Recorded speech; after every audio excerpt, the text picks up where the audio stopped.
Всем привет! Сегодня мы с вами приготовим краффины. Это гибрид круассана и маффина. Готовится из сдобного теста. Вы не пугайтесь, у меня полный стол ингредиентов, но в принципе все они есть у вас в холодильнике, я в этом уверена. Здесь яйца, молоко, сахар, мука, дрожжи, изюм, можно использовать орехи, соль, сливочное масло. Ну что, поехали! Первое, с чего нам нужно начать, это замочить изюм, орехи, сухофрукты, то, что вы используете в сиропе.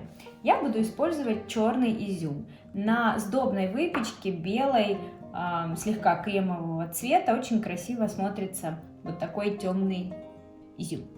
Не забудьте изюм обязательно промыть холодной водой несколько раз, для того, чтобы убрать все лишнее, пыль и грязь.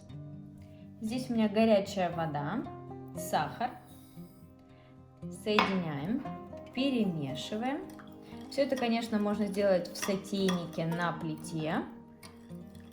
Мне не очень удобно сейчас это делать, поэтому я буду вот таким образом растворю сахар в воде. Сахар растворился. Обязательно дождитесь, пока сироп полностью остынет, только после этого добавьте в него изюм. Иначе, если вода будет очень горячей, изюм просто у вас раскиснет и не будет держать форму. В остывший сироп я добавила уже подготовленный, промытый несколько раз изюм и оставляю теперь на несколько часов для того, чтобы изюм набрал на себя влагу. Для чего мы замачиваем изюм или орехи, сухофрукты, цукаты в сиропе? Для того, чтобы то, что вы сейчас замачиваете, не тянуло влагу из выпечки. Так выпечка у вас получится более сочной, нежной, воздушной и не сухой.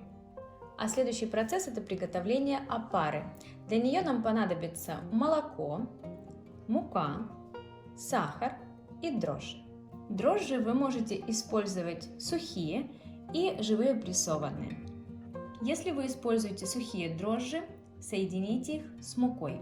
Если вы используете прессованные свежие дрожжи, то их лучше растворить в молоке. Молоко предварительно нужно немного прогреть. Температура его не должна превышать 40 градусов, иначе дрожжи начнут просто погибать. Поэтому используйте молоко либо комнатной температуры, либо слегка прогрейте буквально 5-10 секунд в микроволновке. Муку необходимо предварительно просеять через сито и соединить с дрожжами. Перемешиваем. Я прогрела молоко, оно слегка теплое. Добавляю сахар. Добавляем муку с дрожжами. И все это перемешиваем.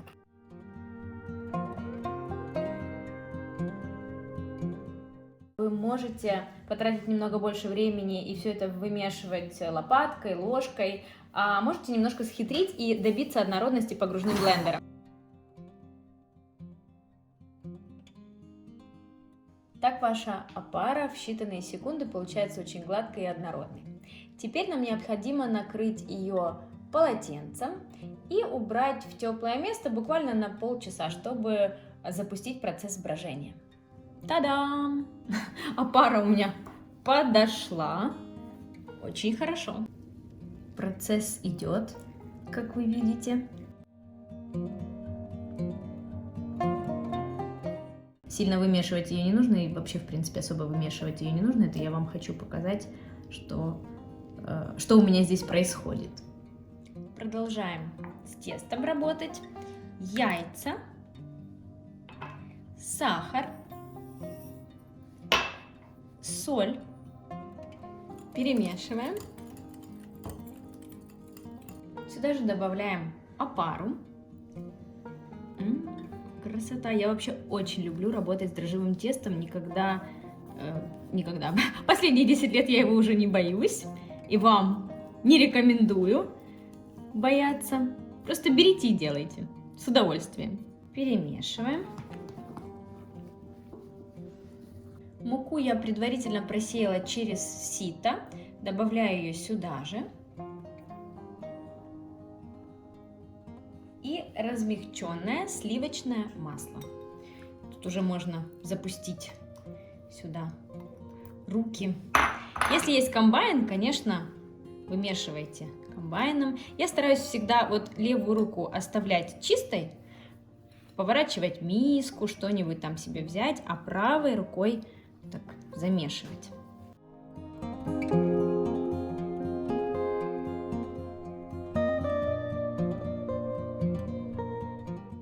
Перекладываю тесто на рабочую поверхность.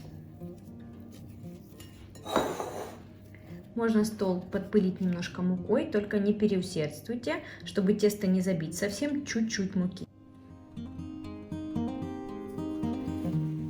И домешиваем еще на протяжении 2-3 минут тесто.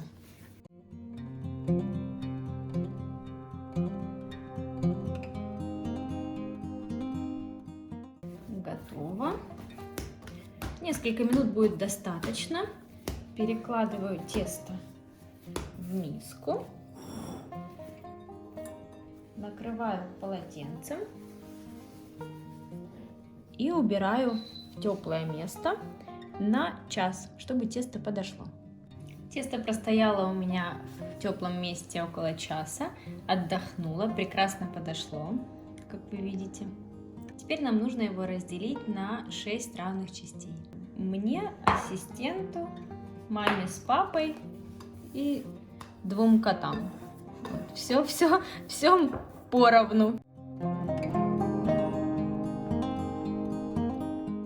Так, можно стол немножко подпылить мукой. Опа.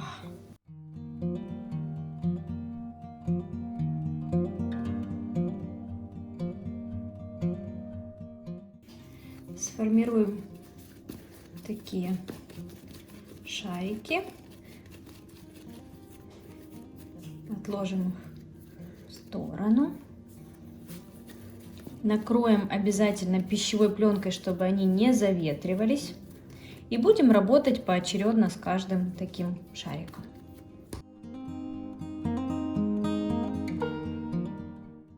Тут все подворачиваю внутрь. Так, есть.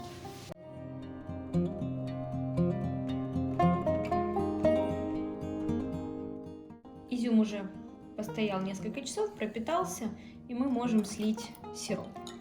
Теперь нам необходимо взять каждый такой кусочек теста и раскатать его в прямоугольники максимально тонко, буквально 3-4 мм толщиной. Стол можно чуть-чуть слегка подпылить мукой, слишком не переусердствуйте. С мукой, в принципе, тесто сильно и не липнет к столу.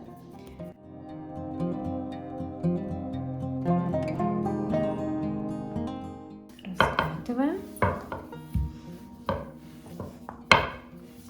Можно немножко брать вот так за уголочки, подтягивать тесто, приподнимать, контролировать, чтобы оно там нигде не прилипло.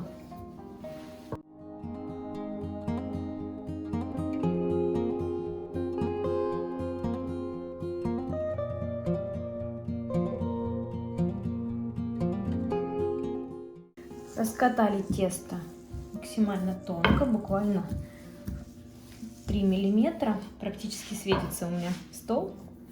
Размер такого пласта приблизительно 30 на 40 сантиметров. Следующий этап, у меня здесь размягченное сливочное масло. Мы промазываем, хорошенько промазываем тесто сливочным маслом.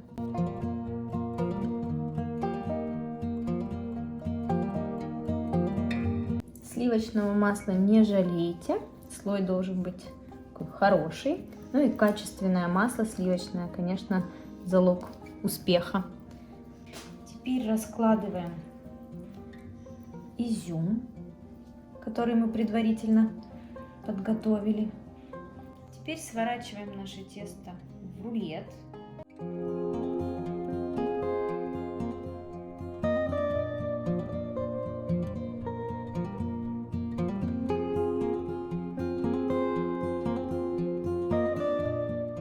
Теперь нужно острым ножом разрезать наш рулет.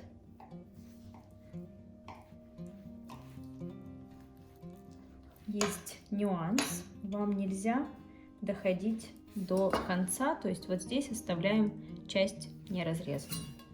Теперь формируем наш краффин. Сворачиваем. Так, это будет дно.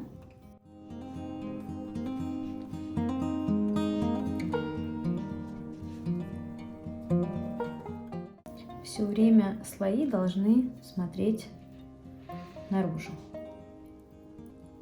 Так. Угу.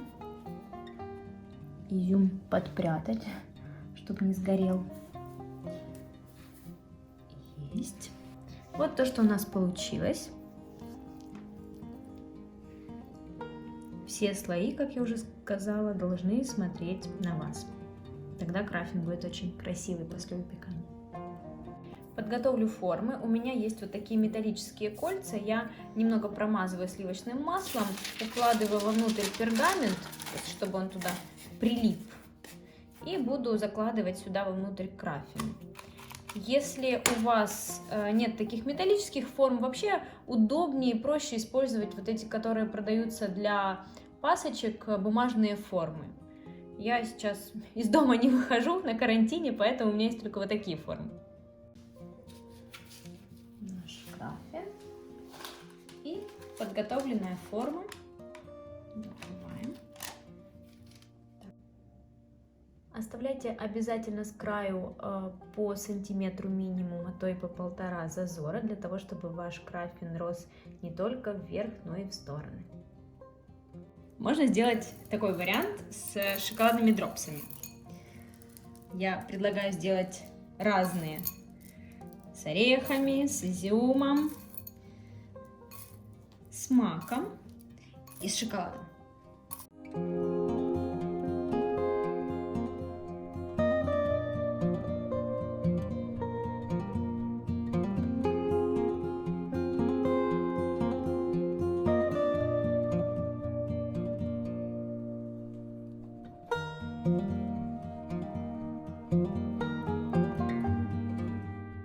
У нас тут возник разговор по поводу шоколада. Я не сказала о том, что это у меня шоколад термостабильный, поэтому при высокой температуре он не поплывет, никуда не денется, останется таким же.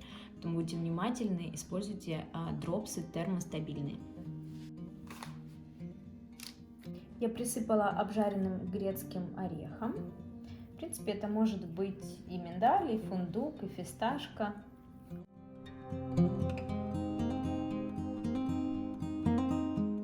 Еще один вариант – это мак.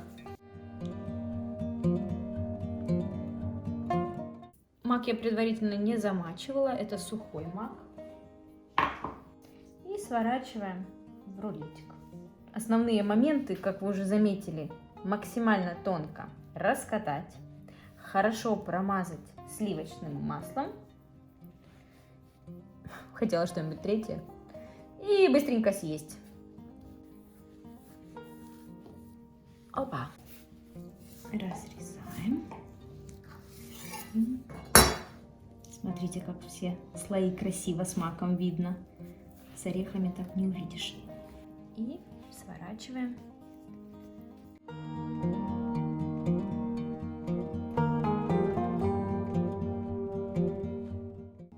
Прячем этот хвостик. И накрываем.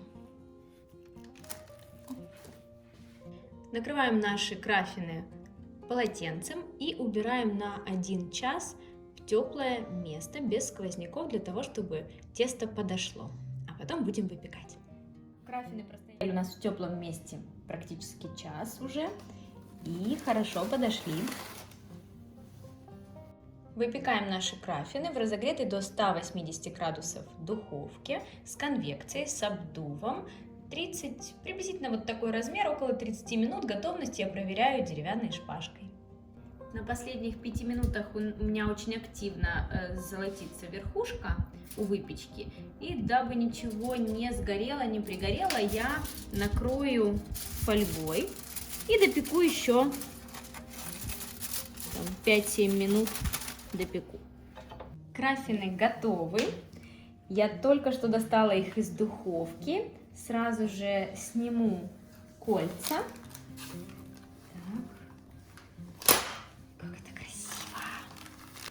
Я даже не знаю, какой из них красивее и вкуснее. В принципе, все они очень нарядно выглядят.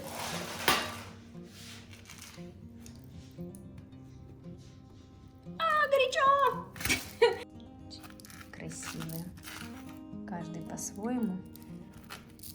Для такого десерта вам не нужна никакая глазурь. Наверное, лучшее украшение будет тонкий слой сахарной пудры.